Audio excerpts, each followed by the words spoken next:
भारत का defence sector यहाँ एक बहुत बड़ा बदलाव हो रहा है और ये कहानी सिर्फ बढ़ते हुए बजट की नहीं है। एक नई गोल्डमैन सैक्स रिपोर्ट बताती है कि एक गहरा स्ट्रक्चरल बदलाव चल रहा है। भारत अब सिर्फ एक खरीदार नहीं बल्कि एक ग्लोबल पावर हाउस बनने की तरफ बढ़ रहा है। चलिए समझते हैं कि ये बदलाव असल में है क्या। तो सवाल यही उठता है कि क्या भारत के डिफेंस सेक्टर की कहानी बस बढ़ते हुए बजट तक ही सीमित है या फिर पर्दे के पीछे कुछ बहुत बड़ा पक रहा है। गोल्डमैन सैक्स के मुताबिक असली कहानी बजट के आंकड़ों में नहीं बल्कि ग्लोबल इंटीग्रेशन में है। मतलब भारत अब सिर्फ एक ग्राहक नहीं है, वो ग्लोबल एरोस्पेस और डिफेंस सप्लाई चेन का एक जरूरी हिस्सा बन रहा है। और सच कहूं तो यही असली गेम चेंजर है। तो इस नए खेल में इस नई कहानी के हीरोज कौन हैं? यहां सिर्फ पुराने बड़े नामों की बात नहीं हो रही है। अब कुछ नए और बहुत स्पेशलाइज्ड खिलाड़ी मैदान में उतर रहे हैं और यहीं पर असली बदलाव दिख रहा है। अब फोकस उन कंपनियों पर है जिनके पास खास काबिलियत है, जैसे कि एडवांस्ड मटेरियल बनाना, बहुत ही मुश्किल मशीनिंग को अंजाम देना या फिर हाई टेक इलेक्ट्रॉनिक्स तैयार करना। ये सिर्फ पार्ट्स बनाने से बहुत आगे की बात है। ये एक्सपर्टीज बनाने की तरफ एक बहुत बड़ा कदम है। रिपोर्ट में कुछ ऐसे ही छुपे रुस्तमों पर फोकस किया गया है। पीटीसी इंडस्ट्रीज जो बहुत ज़रूरी मटेरियल सप्लाई कर रही हैं, सोला इंडस्ट्रीज जिसे शायद हम एक टिपिकल डिफेंस कंपनी ना माने, पर अब ये गोला बारूद और ड्रोन में एक बड़ा नाम है। आज़ाद इंजीनियरिंग जो ऐसे कॉम्प्लेक्स पार्ट्स बना रही हैं जहां एक बाल बराबर भी गलती की कोई गुंजाइश नहीं है।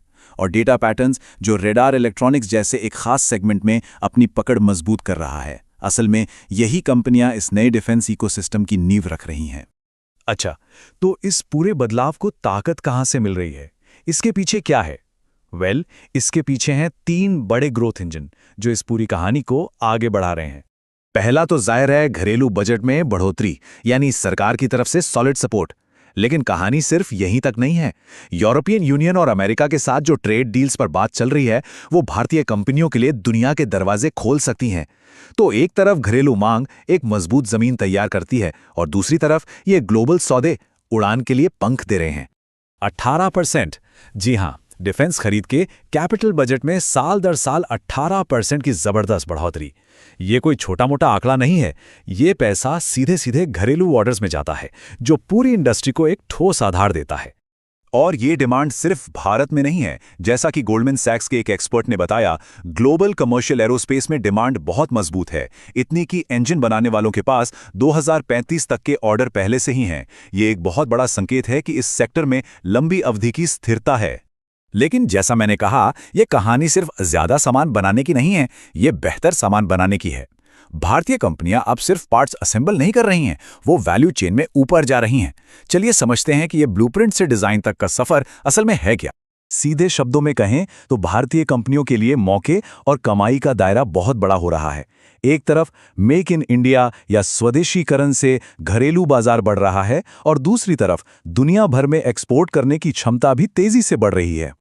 इस बदलाव को ऐसे समझिए, पहले कंपनियां बिल्ड टू प्रिंट पर काम करती थीं, यानी क्लाइंट ने एक डिजाइन दिया और बस उसे कॉपी करके बना दिया।